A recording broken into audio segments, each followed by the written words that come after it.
दुरत्या दुर्गम पथस्तत्कवियो वदन्ति। छुरे की धार के समान अत्यंत तीक्ष्ण और दुस्तर, ऐसा ही ज्ञानी लोग का कथन है। तो दूसर जन्म में नचिकेता से कहा, धर्मराज ने नचिकेता से कहा।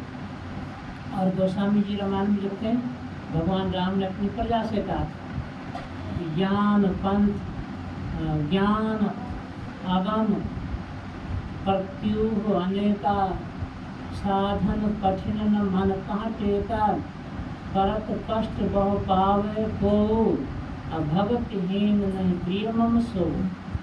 ज्ञान का मार्ग बहुत कठिन है, प्रत्यु बहुत कठिन है, ज्ञान आगम प्रत्यु होने का बहुत कठिनाइयाँ है उसमें, बहुत विघ्न बहुमार है उसमें।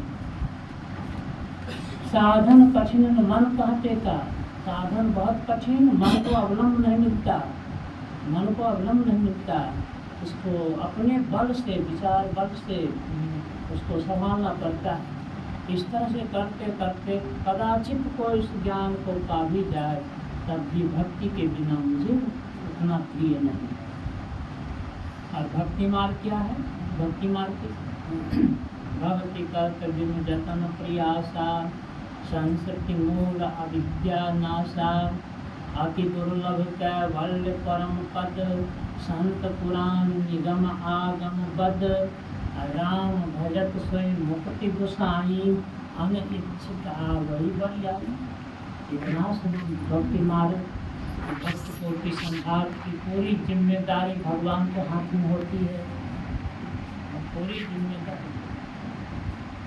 और अवलंब देते हैं, जैसे अंतर्मुख होंगे, जब ध्यान के द्वारा दिव्यता दृष्टि साधन करके दिव्यता जैसे प्राप्त करेंगे कि परमात्मा दोनों हाथ बढ़ा देंगे भक्त को उठाने के लिए। ज्योति नाथ अगुआई तुम्हें ले जाएंगे, अरे हारे में ही ज्योति मंडल सहनाग की सैर दिखाएंगे। दोनों हाथ प्रकाश और शब्द का बढ़ा करके उठा लेंगे और रास्ते के जितने दृश्यादि हैं उन सबको दिखाते सुनाते हुए अपने स्वरूप में मिला देंगे, कोई कठिनाई नहीं। जो भक्त भगवान के दोनों हाथ में पड़ गया, क्या मजाल माया उसका कुछ बिगाड़ सकती है, अथवा क्या मजाल ब्रह्मा विष्णु महेश आदि जो बड़े बड़े देवता हैं उनको कुछ कर सकता है? कर सकते कुछ नहीं, क्योंकि भगवान के दोनों हाथ में पड़ गए हैं। भगवान के दोनों हाथ, परमात्मा के दोनों हाथ, ज्योति और नाद सबसे बड़ी विभूति है। गुरु महाराज ने कहा कि इसका उल्लंघन कोई नहीं कर सकता है, यह अवलंबिता है। ज्योति नाद का मार्ग बना हुआ करा जाए, यही अवलंब, इसी को रास्ता कहा गया। इसी अवलंब को पकड़कर सूरत आगे को बढ़ती है। यही हुआ ईश्वर की तरफ बढ़ना, जाना। तो भक्ति मार्ग को सभी संतों ने अपनाया, सुलभ कहा।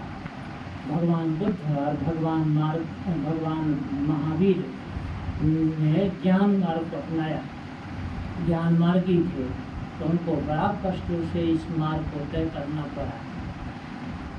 तो अब लक्ष्य प्राप्त जो हुआ, क्या दोनों को दोष ही प्राप्त होता है? भक्त को भगवान प्राप्त होते हैं और ज्ञानी को अपनी आत्मा की प्राप्ति होती है, और भक्त को परमात्मा की प्राप्ति होती है। क्या दोनों दो पदार्थ हैं? तो गुरु महाराज ने कहा कि नहीं, दो पदार्थ नहीं, एक ही पदार्थ के दो नाम हैं, दो नाम। कठोपनिषद में वायुरथैको भुवनम प्रविष्टो, रूपम रूपम प्रतिरूपो बभूव, एकस्तथा सर्वभूतांतरात्मा, रूपम रूपम प्रतिरूपो भविष्यति। जिस तरह से एक ही वायु प्रत्येक रूप के अनुरूप हो रहा है और बाहर भी है, उसी तरह से एक ही अंतरात्मा प्रत्येक के अंदर भर कर उससे बाहर भी है। जैसे एक ही हवा लोटे में है तो लोटे के आकार की, गिलास में है तो गिलास के आकार की, बैलून में है तो बैलून के आकार की, और